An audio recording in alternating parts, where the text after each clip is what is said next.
Hi, Amajot here. Still Amajot, and I'm still talking stress relief and the patterns and the ways that I see our lives, especially mine, because that's the best experience I can talk from.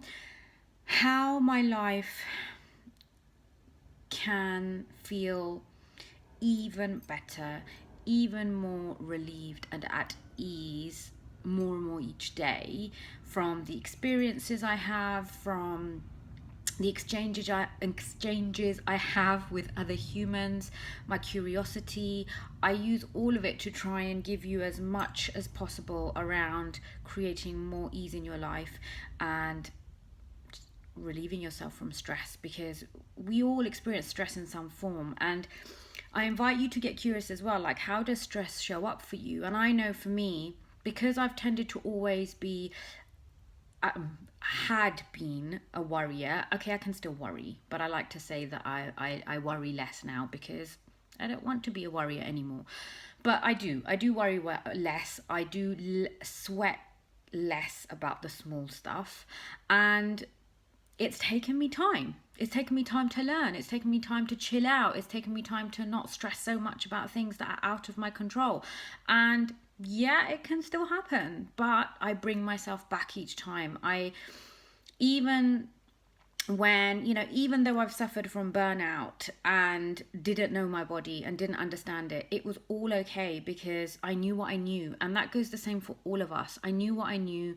We know what we know, and then we learn more. I think it's the Maya Angelou quote where she says, do what you know until you don't know any better, and then when you know better, do better. So that wasn't what I wanted to share with you today, but I've been taking a bit more of it. I've been taking a chill out week this week and last week, doing a little bit of work and also doing lots and lots of like reading and sleeping more, because I know like the next 6 weeks from next week are going to be really busy for me. So I've been chilling out a little bit. I've been getting really nerdy and getting really excited about some of the stuff that I've been listening to, reading, and I wanted to share this with you. I've talked before about this, about ebbs and flows and the ebbs and flows of life. And actually, and I think, and this occurred to me today, was how we've got the whole time thing so wrong. Like, I get caught up on not having enough time. How quickly is the year going? Like, how often do we say that? And I'm running out of time, or I wish we could fit all this in. And who's heard the thing? Who's heard the phrase like Beyonce has the same 24 hours a day that we do? And we get so attached to it. And I know that when I feel like I don't have enough time, then I'm clock watching everything, and I feel like I'm late for everything then, and I feel like I'm not getting enough done, and that kind of lack and scarcity mentality, when actually then when I'm in flow, I don't even look at my watch sometimes. Yeah, I wear a watch, but sometimes then I just don't even look at it, and somehow I've managed to turn up on time everywhere. I might be a few minutes late. I don't stress about it. Whatever happens happens. You have that. I have that sort of flow as well. Have you experienced that as well?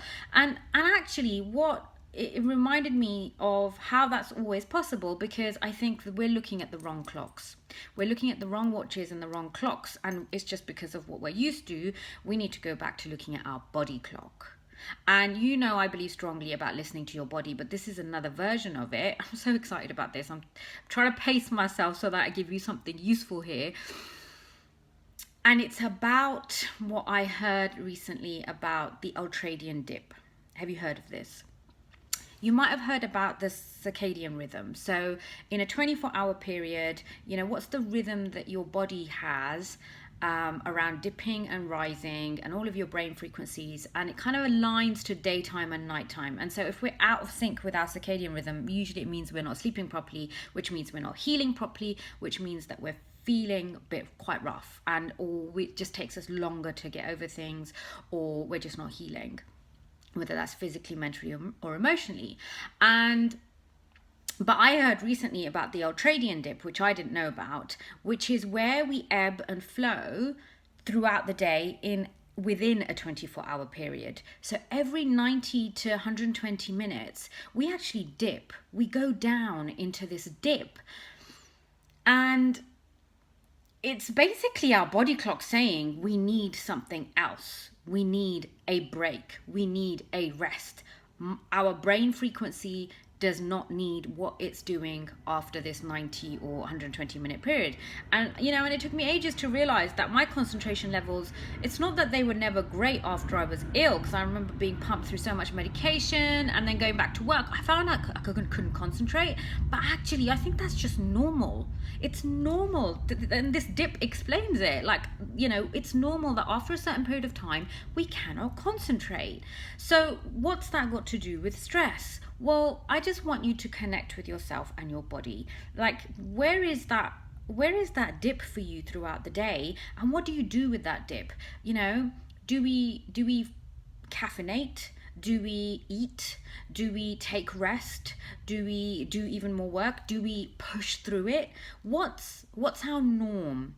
And I think I go through phases of this. I think I'm naturally starting to align to it without realizing, which is great, but I could do more of it, which is where I've told you before, I put a timer on when I can't concentrate and I need to get some work done, or I actually need to relax and can't switch my brain off. I put a timer on. And if I put a timer on for an hour and a half, I've actually noticed that I work quite well. So maybe that's my natural dipping time, and then I can have a rest, and then I can go back to it. I don't know how long that rest is, but the research actually shows that people who are high achievers and high performers actually rest just as much as they work. So it's that balance there, and it's finding your own dipping point. And I've talked about the ebbs and flows of life and how we can't wake up feeling the same way every day. This is the same thing. Within your one day, what is your ebb and flow within that day? And like for women, we have our menstrual cycle, so we have that ebb and flow of the phases, the 4 phases of each of our cycles, which I'm really really into, and discovering more about that. But it goes for all of us. What's our dip and throughout the day, and how can we recognize it more, and what decisions are we making when we're in that dip? So I think that stress can be exacerbated if we're in that dip and we don't recognize it and we stay there. It's like, I don't want this job, I don't want this relationship, nothing's working out for me, my health feels like shit, when actually we're in that dip. But when we can rest, or when we can give our body clock what it needs, notice the clock, notice the time, then we can actually move out of it. We can move out of it, and we can actually do something different about it. And then when we're in more of an ebb place, more of a flowing place, we can say, okay, do I still want to stay in this job? Is it just a bad period of time? Is it that I do want to stay in this relationship, but actually I want to deal with it differently? And it's just changing perspective. It's a different way of changing perspective, but it's coming back to you. It's coming back to listening to your body and your body clock. And you can tell I'm really excited about this. I'm going to carry on reading. I'm sure I'll share anything that's useful for you. Let me know what you think. Let me know how you use your body clock, how you'd like to use your body clock. What's your natural dipping point, and how do you manage that? How can you manage that? I invite you, I challenge you, I even dare you to try using your body clock instead of your clock. That's what I'm going to try and do this week. I know that I have my things that I have to get done this week between admin and some work, and then but I'm going to still use it. I'm going to still try and use my body clock and see what happens. Let's see how it goes. I'll speak to you soon. Bye.